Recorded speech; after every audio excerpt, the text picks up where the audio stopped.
Assalamualaikum warahmatullahi wabarakatuh. Alhamdulillah, kita bisa belajar kembali ya.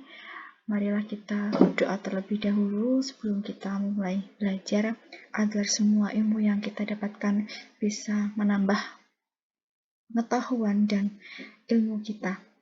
Berdoa dipersilahkan.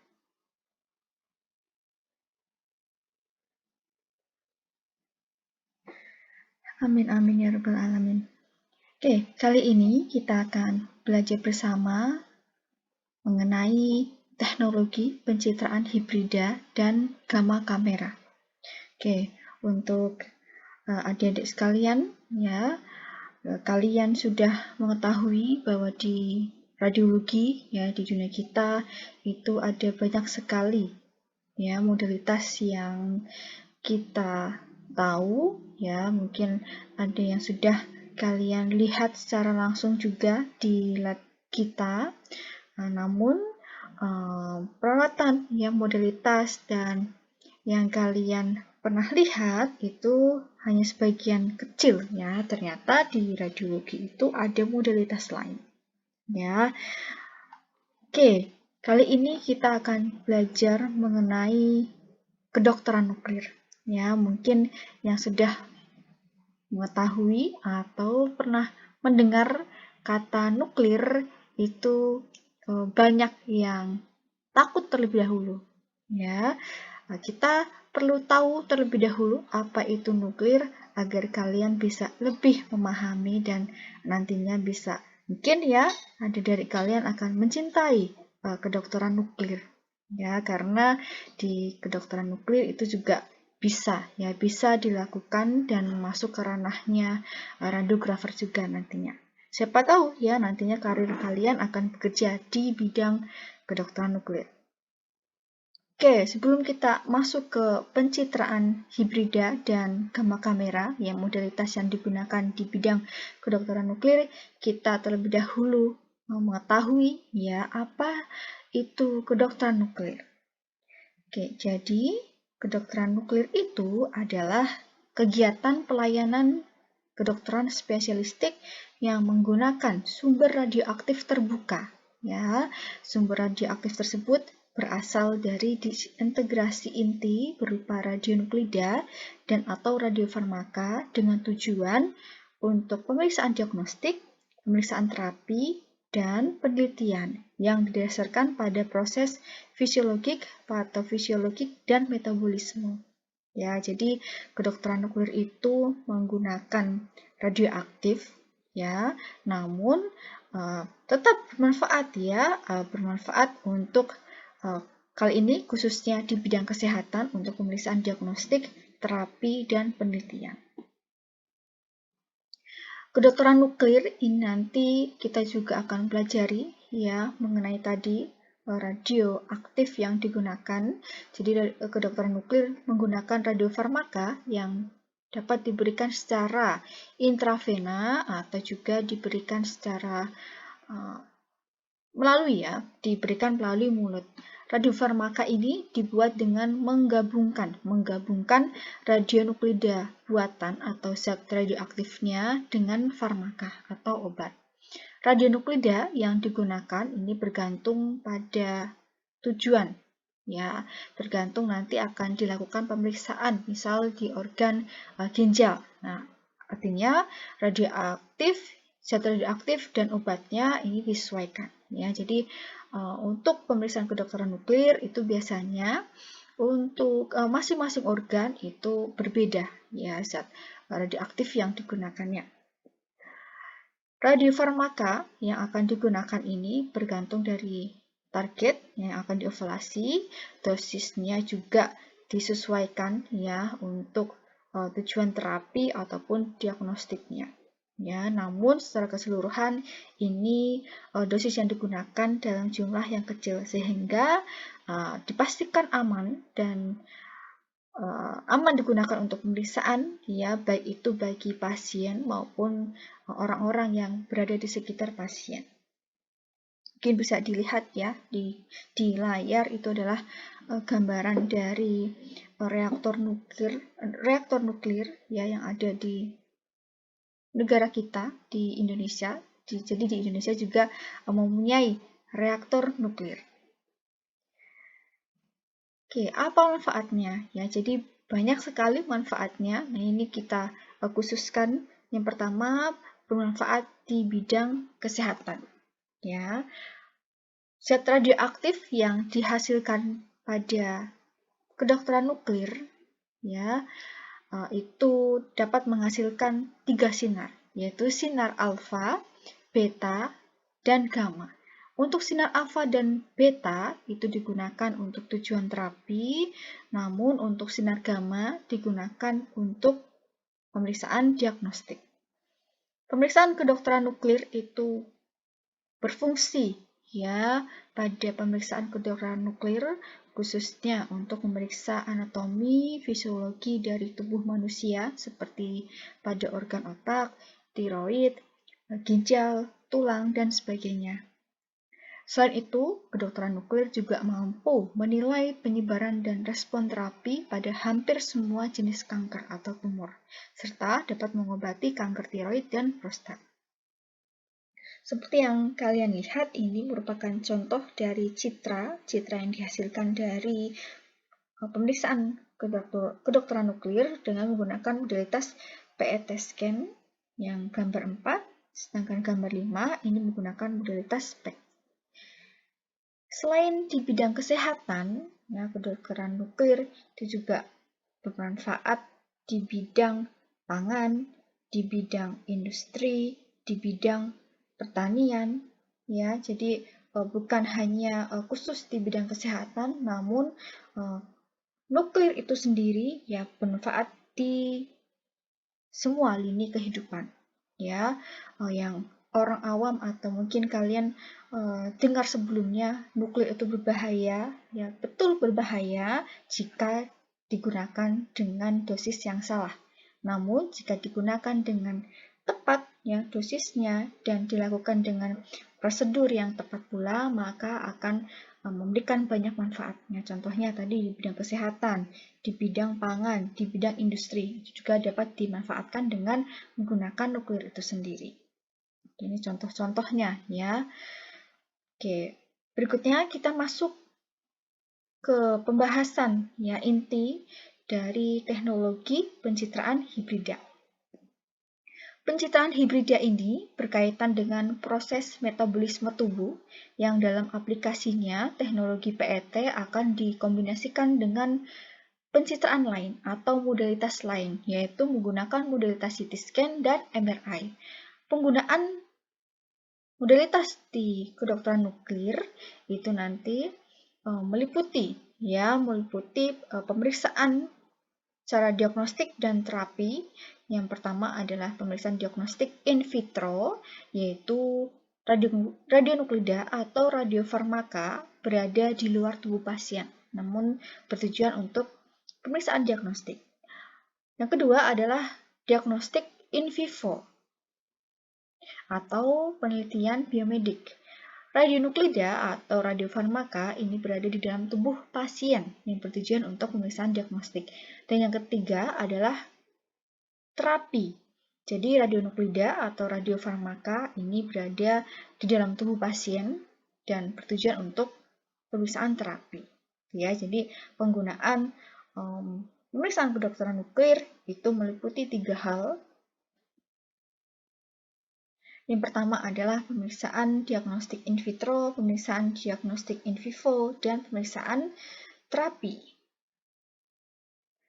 Kedokteran nuklir pada pemeriksaan diagnostik in vivo atau penelitian biomedik menggunakan teknologi atau modalitas dengan peralatan meliputi yang pertama adalah kamera gamma. Kamera gamma ini nanti ada berapa macam lagi, itu kamera gamma planar, ROP, dan SPECT. Yang kedua adalah PET, yang ketiga adalah pencitraan hibrida. Jadi pencitraan hibrida ini menggabungkan antara PET dan modalitas lain, CT scan dan MRI. Itu ada SPECT CT, SPECT MRI, PET CT, dan PET MRI. Kita bahas satu persatu. Nah, yang pertama adalah PET atau positron emission tomography, yaitu teknik rekonstruksi citra Ya, citra tomografi yang menggunakan aplikasi komputer dari distribusi senyawa berlabel pemancar positron yang ada di dalam tubuh pasien. Ya, jadi untuk PET ini memanfaatkan pancaran sinar gamma yang dipancarkan dari tubuh pasien, nantinya akan ditangkap oleh detektor dan diolah secara komputerisasi. Untuk PET ini nanti digabungkan dengan modalitas lain, yaitu CT scan dan MRI.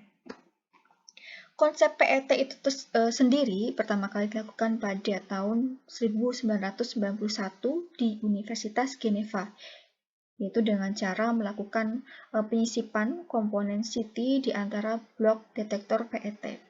Bentuk prototipe PET CT itu terdiri dari komponen PET yang dalam bentuk cincin parsial yang berputar atau rotating partial ring tomografi, dan komponen CT scan itu sendiri, yaitu yang berbentuk spiral CT scanner.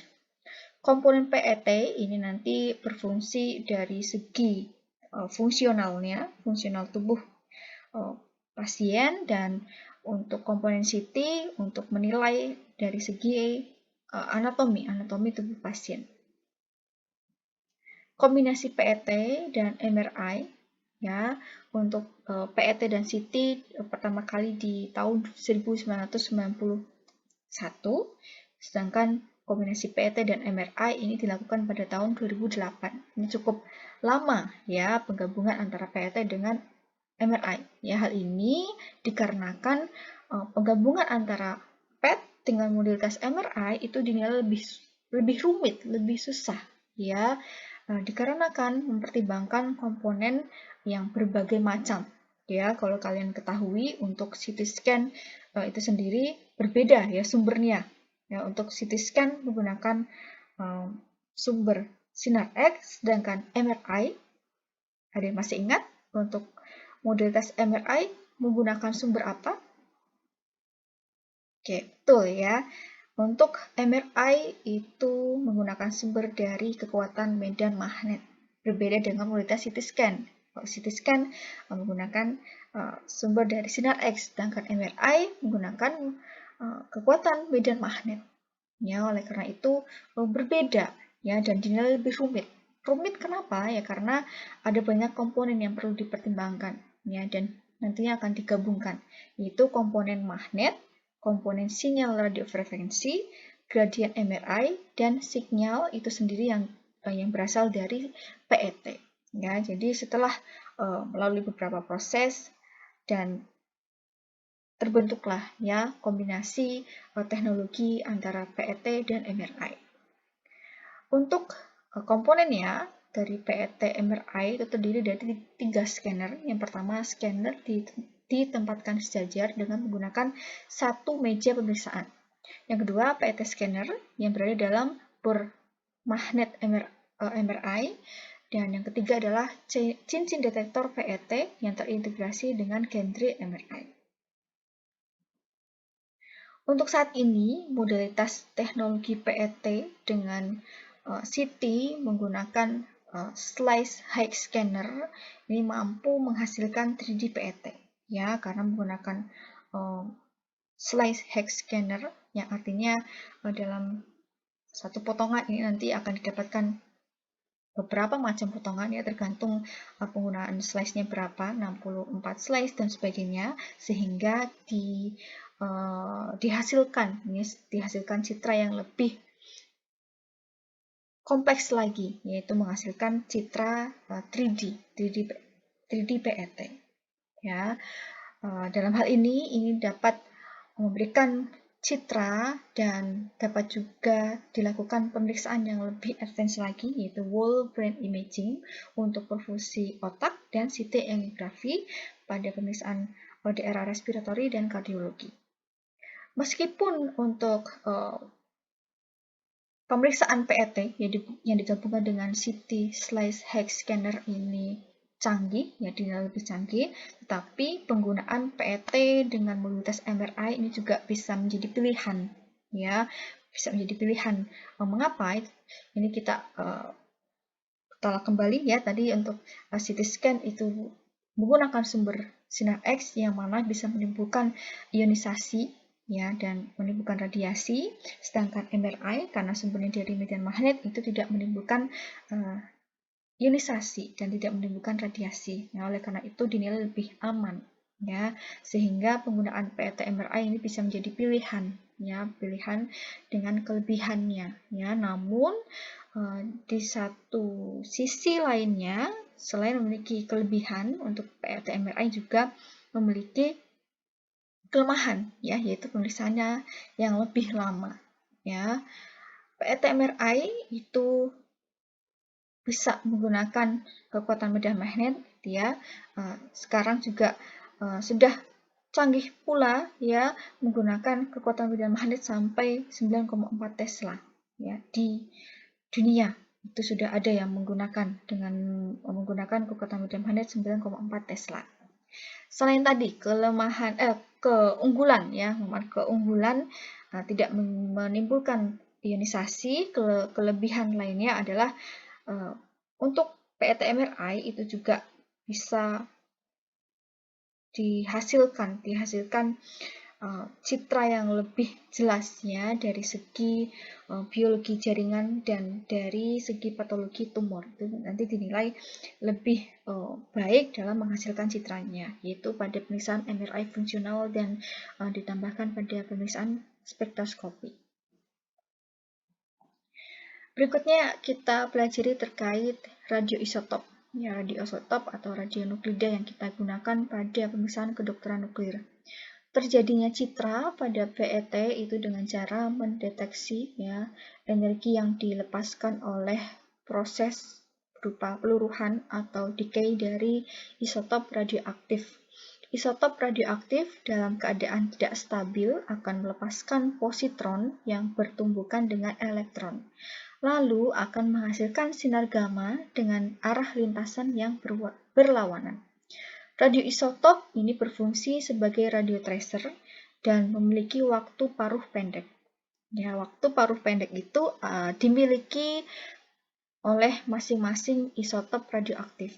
Ya, nanti kalian juga akan mempelajari apa saja itu macam-macamnya radioisotop atau zat radioaktif dan berapa waktu paruhnya. Oke. Berikutnya, dari hasil proses tersebut, ya hasil proses anihilasi radionuklida yang diinjeksikan ke dalam tubuh berupa pancaran sinar gamma, pancarannya ini ke seluruh arah atau ke segala arah. Oleh karena itu, kita menggunakan detektor yang melingkar atau ring detektor, ya karena akan menangkap pancaran dari sinar gamma yang ke segala arah tersebut.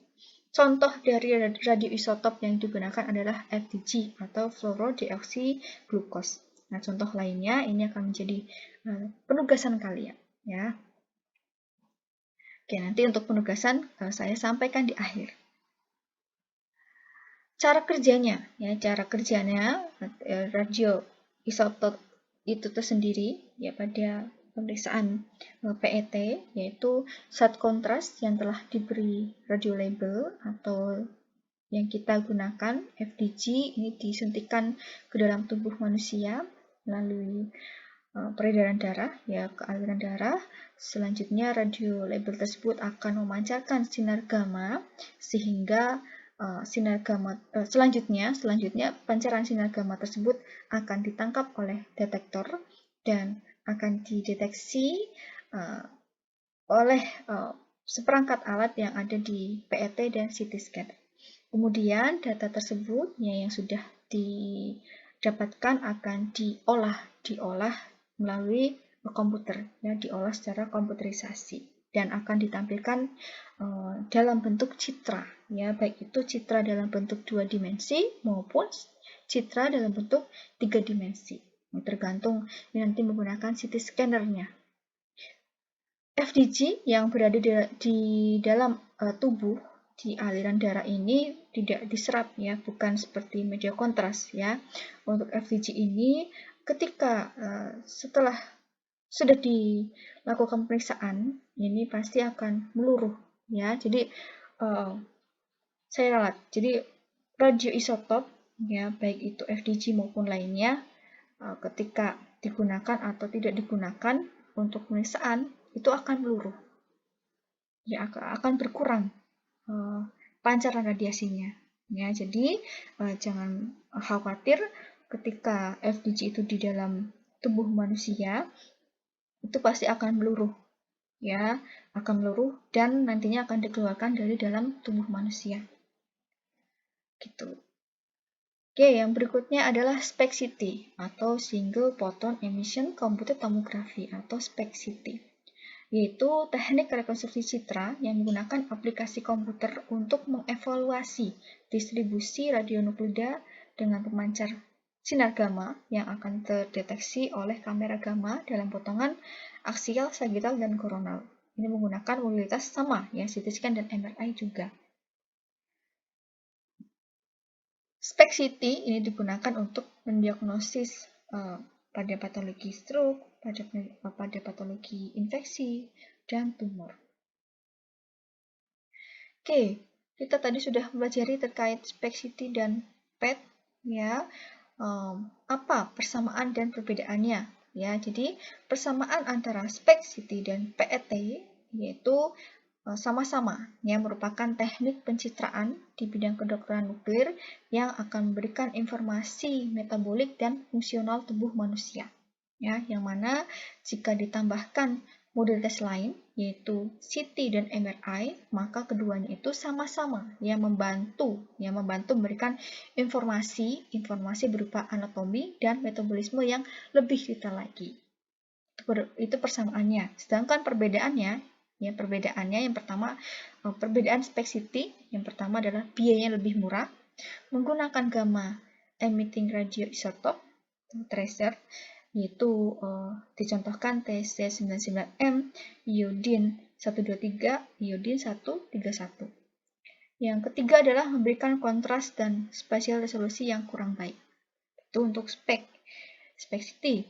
Ya, sedangkan PET yaitu biayanya jauh lebih mahal dibandingkan dengan SPECT dan menggunakan positron radioisotop tracer yang saya contohkan adalah FDG.